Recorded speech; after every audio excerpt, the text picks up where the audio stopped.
ஆண்டவராகிய இயேசு கிறிஸ்துவின் இனிய நாமத்தில் இதை பார்த்து கொண்டிருக்கிற அத்தனை பேருக்கும் யூத் இன் கிறிஸ்டியன் கமிட்மெண்ட் OICCA மினிஸ்ட்ரி சார்பாக என்னுடைய அன்பின் வாழ்த்துக்களை தெரிவித்துக் கொள்கிறேன். மிக நீண்ட நாட்களுக்கு பின்பதாக உங்களை சந்திப்பதிலே மகிழ்ச்சி. இந்த லெந்து காலத்துக்குள் இருக்கிற நாம் ஒரு சில வேத வசனங்களை ஆராய்ச்சி செய்ய தியானிக்க அழைக்கப்படுகிறோம். அதன் அடிப்படையில் இன்றைய நாளுக்குரிய வேத வார்த்தை அது 1 கொரிந்தியர் 1வது அதிகாரம் 18வது வசனத்தை வாசிக்க கேட்போம். 1 கொரிந்தியர் 1வது அதிகாரம் 18வது வாக்கியம். அது சிலுவை பற்றிய உபதேசம் கெட்டு போகிறவர்களுக்கு பைத்தியமாய் இருக்கிறது, ரட்சிக்கிற நமக்கோ அது தேவ பலனாய் இருக்கிறது. எனக்கு அருமையான தேவ ஜனமே, இந்த நாட்களிலே அதிகமாக சிலுவை குறித்தான தியானங்கள் அனைத்து திருச்சபைகளிலும் நடந்து வருகிறதை அறிவீர்கள். சிலுவை குறித்தான தியானங்களை, உபதேசங்கள் அது கெட்டுப்போனவர்களுக்கு ஒருவேளை இது பைத்தியமாய் இருக்கலாம். ஆனால் ரட்சிக்கப்படுகிற உங்களுக்கும் எனக்கும் இது ஒரு தேவ பலனாய் இருக்கிறது. சிலுவை ஒரு தேவ பலன். சிலுவை அந்த ரோம ராஜ்யத்தில் இருக்கிற பொழுது அது ஒரு அவமான சின்னமாக அது இருந்தது. ஊருக்கு புறந்தள்ளி இருந்தது. கபாலஸ்தலம் என்றக்கூடிய கொல்கதா என்றக்கூடிய இடத்திற்கு பெயர் கபாலஸ்தலம், அதாவது மண்டையோடுகளினுடைய சாம்ராஜ்யம். அங்கு அந்த ஊருக்கு ஒதுக்குப்புறமாய் சிலுவையிலே அங்க கொல்லர்களையும் கொலையாளிகளையும் குற்றம் செய்த, அரசுக்கு எதிராய் குற்றம் செய்த மக்களை அங்கு அறைவது, சிலுவையில் அறைந்து அப்படியே விட்டு விடுவார்கள். நாளாக அவர்கள் சிலுவையிலேயே மரித்து அவர்கள் சரீரங்கள்லாம் அழுகி கீழே விழுந்து அந்த இடம் முழுவதும் நாற்றம் எடுத்து போன ஒரு இடம். அப்பேற்பட்ட சிலுவை இப்பொழுது உங்களுக்கும் எனக்கும் ஒரு தேவ பலனாய் இருக்கிறது. காரணம், ஆண்டவராகிய இயேசு கிறிஸ்து அந்த சிலுவையிலே தன்னைத்தானே பலியானார். உலகத்தின் பாவங்களை சுமந்து தீர்க்கிற தேவ ஆட்டுக்குட்டி அந்த சிலுவையிலே, பாரமான சிலுவையில, கிட்டத்தட்ட 15 அடி உயரமுள்ள சிலுவை, 150 கிலோ எடையுள்ள சிலுவையை, அந்த பாரமுள்ள சிலுவையை அவர் தன்னைத்தானே ஏற்றுக்கொண்டு அந்த கொல்கதா மலைக்கு நேராய் நடந்து போய் அந்த சிலுவையிலே அவர் பலியானார். எனக்கு அருமையான தேவ ஜனமே, அந்த சிலுவையிலிருந்து வடிகிற ரத்தம் அது ஒரு நமக்கு தேவ பலனாய் இருக்கிறது. உங்களுக்கும் எனக்கும் ஜீவன் தருகிறதா இருக்கிறது. அதில் வழிகிற எல்லா இரத்தங்களும் உங்கள் சாபங்களையும் பாவங்களையும் மாற்றி கிறிஸ்து இயேசுவினுடைய வருகைக்கு உங்களை ஆயத்தப்படுத்துகிற ஒரு சிலுவையின் அது ஒரு வெற்றி சின்னமாய் மாறினது. அது புறக்கணிக்கப்பட்ட சிலுவையாய் இருந்த பொழுதும் கூட இயேசு என்று அந்த சிலுவையில அவர் மரித்தாரோ அந்த நாளிலிருந்து அது ஒரு வெற்றியின் சின்னமாய் மாறி போனது.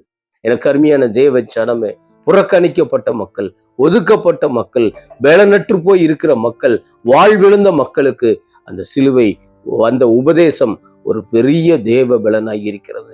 வேதத்திலே நீங்கள் எல்லாம் தெரிந்தவர்கள், வேதத்திலே நீங்கள் வாசித்து பார்த்தீர்கள் என்றால் அநேக நாட்களாய் பெரும்பாடுள்ள ஒரு ஸ்திரீயை குறித்து நீங்கள் அறிவீர்கள். அவளுக்கு உதிரப்போக்கு அதிகமாய் இருந்தபடினாலே அவள் பலனெல்லாம் அற்று போனது. அவளுடைய எல்லா விதமான வியாதிக்கு அநேக மருத்துவர்களை அணுகியும் எந்த பலனும் இல்லை. இப்பேற்பட்ட புறக்கணிக்கப்பட்ட நிலையில் இருந்த, நாற்றம் எடுத்து போன அவளுடைய வாழ்க்கையில ஒரு நாள் நற்செய்தி கேட்டது. இயேசு இந்த வழியே வருகிறார் என்று அவரை பார்க்க வந்த பொழுது மிகவும் கூட்டத்திற்கு நடுவில், மிக ஜன கூட்டத்துக்கு நடுவில் இயேசு நடந்து சென்றார். அவளுக்கு தேவை சுகம், ஒரு பலன் வேண்டும், அவளுக்கு தேவை ஒரு வல்லமை வேண்டும். அந்த இயேசு அவர் அருகாமையிலே நின்று கொண்டிருக்கிறார். ஆனால் நெருங்க கூட முடியாத ஒரு சூழ்நிலை.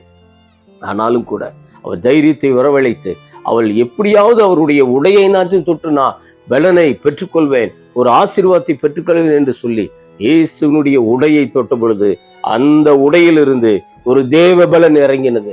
அவருடைய இயேசுனுடைய உடையிலிருந்து ஒரு தேவ பலன் அந்த பெண்ணுக்கு நேராக இறங்கின பொழுது அவள் முற்றிலும் குணமடைந்தார். இயேசு சொன்னார், யார் என் உடையை தொட்டது? என் உடையிலிருந்து ஒரு வல்லமை கிளம்பினது என்று சொன்னார். அதுதான் தேவ பலன். அந்த சிலுவையிலே தொங்கின நம்முடைய ஆண்டவராகிய இயேசு கிறிஸ்துவை யாரெல்லாம் நோக்கி பார்க்கிறீர்களோ ஒரு தேவ பலன் உங்களை கிட்டி சேரும். என கருமையானவர்களே, உங்களுக்கு தெரியும், என்னுடைய சாட்சி நான் அநேக முறை சொல்லியிருக்கிறேன். கடந்த 2024 நவம்பர் மாதத்தில் திடீரென்று உடல்நலக் குறைவு ஏற்பட்டு ஒரு மூச்சு திணறல் காரியமாய் அந்த இன்ஃபெக்ஷன், நுரையீரல் லங்ஸ்ல இன்ஃபெக்ஷன் ஆகி வீட்டிலே தனியாய் நான் விடப்பட்டேன். ஏனென்றால் என் மகனும் மதுரையில இருக்கிறார் படித்து கொண்டு. தன்னந்தனியாக வீட்டிலே இருந்த எனக்கு மிகுந்த ஒரு வேதனை, மூச்சு விட மிகுந்த சிரமப்பட்ட சூழ்நிலையில உடனடியாக என்னுடைய தம்பிகள் வந்து என்னை கூட்டிக் கொண்டு ஹாஸ்பிட்டலுக்கு சென்ற பொழுது என்னுடைய ஆக்சிஜன் லெவல் 38 தான் இருந்தது. அங்க சொன்னாங்க, இது ஒன்றும் பல்ஸ் ரேட் இறங்கிட்டு இருக்கு, இவரை ஒன்றும் பண்ண முடியாது, நீங்க வேற எங்காச்சும் கூட்டிட்டு போன்னு சொல்லும் பொழுது நான் அருகாமையில் ஒரு பெரிய மருத்துவமனையில் சேர்க்கப்பட்டேன். எனக்கு ஆக்சிஜன் உதவியோடு கூட, எனக்கு வெண்டிலேட்டர் உதவியோடு கூட அங்கு ஐசியூல அனுமதிக்கப்பட்டேன். அந்த இடத்துல ஐசியூல அந்த அவசர சிகிச்சை பிரிவில் எல்லாரும் கைவிட்ட சூழ்நிலையில் திருச்சபை மக்கள் வெளியே, என் குடும்பம் வெளியே, என் மகன் வெளியே, ஆனால் நான் மட்டும் தனியே அந்த ஐசியூ வார்டில் இருந்த பொழுது ஆண்டவரை நோக்கி பார்த்தேன். ஆண்டவரே, எனக்கு ஒரு ஜீவனை கொடுப்பீர் என்றால் உமக்கு உண்மையாய் இன்னும் ஊழியம் செய்வேன், இன்னும் அதிகமாய் ஓடுவேன். ஆண்டவரே நீர் உதவி செய்யுங்க என்று சொல்லுகிற பொழுது தேவ பலன் அந்த ஐசியூக்குள்ளாக இறங்கினது. அந்த என்னுடைய 38 ஆக்சிஜன் லெவல் கொஞ்சம் கொஞ்சமாய் உயர ஆரம்பித்தது. ஆண்டவரை துதித்து கொண்டே இருந்தேன். என்னுடைய ஆக்சிஜன் லெவல் பரிபூர்ணமாய் 100% வந்து அங்கிருந்து தேவ பலத்தோடு கூட இன்று ஊழியம் கர்த்தருக்கு செய்து கொண்டிருக்கிறேன். எனக்கு அருமையான தேவச்சனமே, இந்த நாளிலே சிலுவை பற்றிய உபதேசம் பலருக்கு ஒரு பைத்தியமாய் இருக்கலாம். ஆனால் ரட்சிக்கிற உங்களுக்கும் எனக்கும் அது ஒரு தேவ பலன், அது ஒரு தேவ பலன். விசுவாசத்தோடு அந்த ஆண்டவரை தேடுங்கள். உங்களுக்கு எந்த குறையாக இருந்தாலும் சரி, எந்த பலவீனம் உங்களோடு கூட இருந்தாலும் சரி, இயேசுவை நோக்கி பாருங்கள். இந்த நாளில சிலுவையை நோக்கி பாருங்கள். அதில் வழிகிற ரத்தம் உங்களை மீட்பை அடைய செய்யும், ஒரு தேவ பலனை கொடுக்கும். இருக்கிற இடத்திலே தலைகளை தாழ்த்தி நாம் ஜெபிப்போமா? நேசிக்கிற நல்ல ஆண்டவரே, இந்த நாளுக்காக ஜெபிக்கிறேன். இந்த நாளிலே இந்த வார்த்தையை கேட்டுக்கொண்டிருக்கிற யாராக இருந்தாலும், அவர்கள் பலவீனத்தோடு இருந்தாலும், வியாதியோடு இருந்தாலும், இயேசு கிறிஸ்துவனுடைய வல்லமை, இயேசு கிறிஸ்துவிலிருந்து வழிகிற, சிலுவையிலிருந்து வழிகிற ரத்தம் அந்த குடும்பத்தின் மேல் நான் தெளிக்கிறேன். அந்த மக்கள் மீது நான் தெளிக்கிறேன். வியாதியாய் இருக்கிற மக்கள், சாபத்தோடு, பிரச்சனையோடு, பலவீனங்களோடு இருக்கிற இடத்துல இயேசுனுடைய ரத்தத்தை நாங்கள் தெளிக்கிறோம். ஆண்டவரே, ஒரு தேவ பலன் உண்டாகட்டும். கிறிஸ்து அவர்களுக்குள்ளாக ஆண்டவரே உயிர்ப்பித்து மீட்பை கொடுத்து அவளை ரட்சிக்க வேண்டுமாய் ஜெபிக்கிறேன். மனதார எல்லாரையும் ஆசீர்வதிக்கிறோம். கர்த்தர் பலன் தாரும். இயேசுவின் மூலம் ஜெபிக்கிறேன் நல்ல பிதாவே. ஆமென். ஆமென்.